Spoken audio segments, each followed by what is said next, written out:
This is Chemistry Podcast 1.10, and we're going to talk all about graphing.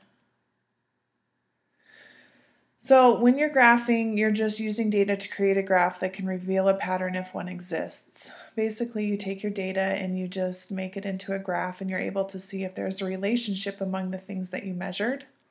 Usually display your data, and there's 3 types of graphs. There's the circle graphs, bar graphs, and line graphs. Circle graphs and bar graphs we don't use a whole lot in chemistry. Line graphs are going to be the ones that we use the most.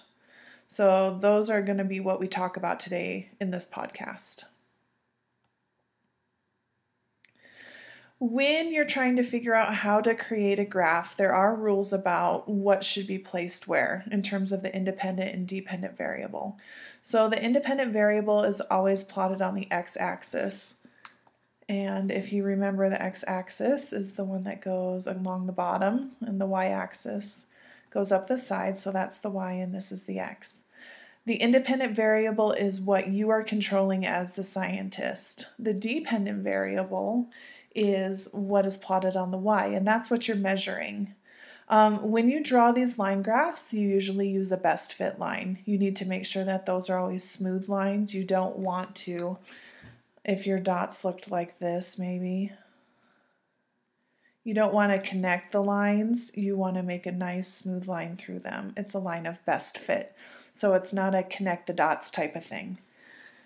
You also need to have specific titles when you do your line graphs, and this is 2 templates you can use. The first one is the dependence of blank on blank, and you need to make sure you can identify the dependent and the independent variable. The other one is the effect of blank on blank, and either of those work, and that's how you should title all your line graphs. Next, you need to make sure that there are units on your axes. So if this is time, I need to know what that time was measured in. Was it measured in seconds, minutes, hours, days? So you need to always, in parentheses, use units when you're labeling the axes. You need to use at least a half a page if you're handwriting your graphs. You don't want to try and jam them into the very corner of your page or on the last page of the lab. You need to give yourself some space and make a nice big graph. That way it's more accurate when you're looking for trends or you're trying to predict what would happen at a point that's beyond the data that you collected. And last, you need to use a ruler. Your axes should not look like the ones I just drew here. They should be nice straight lines. Everything should be very clean and really easy to read. So if we have an example here, what we're trying to measure is how does speed affect stopping distance.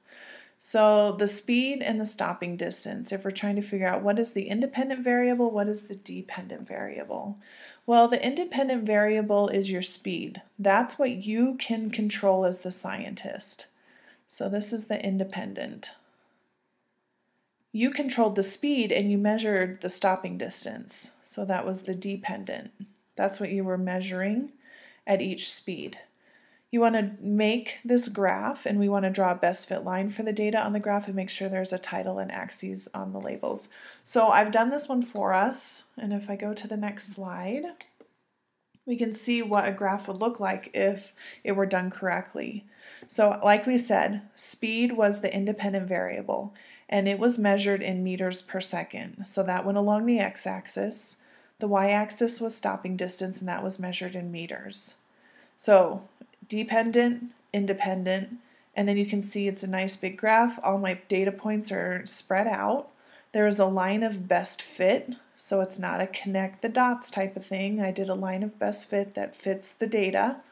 And then we titled it with the template, the effect of blank on blank. Well, it's speed that affects the stopping distance.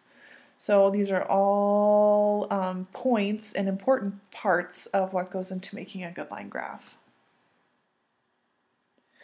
All right, so if we were able to look at this graph, we could answer a couple questions because of what we see. It says, what does the graph tell you about the relationship between speed and stopping distance? As your speed increases, so does your stopping distance. So you would answer that as speed increases.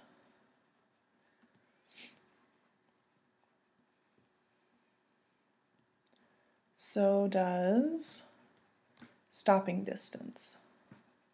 So they're directly related. There's a direct relationship between speed and stopping distance. We want to predict the stopping distance at 35 meters per second. So even though we didn't measure that speed to see the stopping distance, we can kind of take a guess based on what we see here. So 35 meters per second. If I were to extend this line as best that I can, oh, that's not very good. Maybe right there. So that goes out about, it looks like another 10. That might be 110. So predict the stopping distance at 35 meters per second. I would say that if we guessed 110 meters for the stopping distance, that would probably be about right. So when you create a good graph, you're able to answer a lot of questions about what you did. And that's it. Graphing is all about practice, so of course we're going to do some in class. Your last in-class lab of this unit deals with graphing, and then later on in the next unit and through the rest of the year we're going to practice graphing with Excel also on the computer. So this is just the beginning.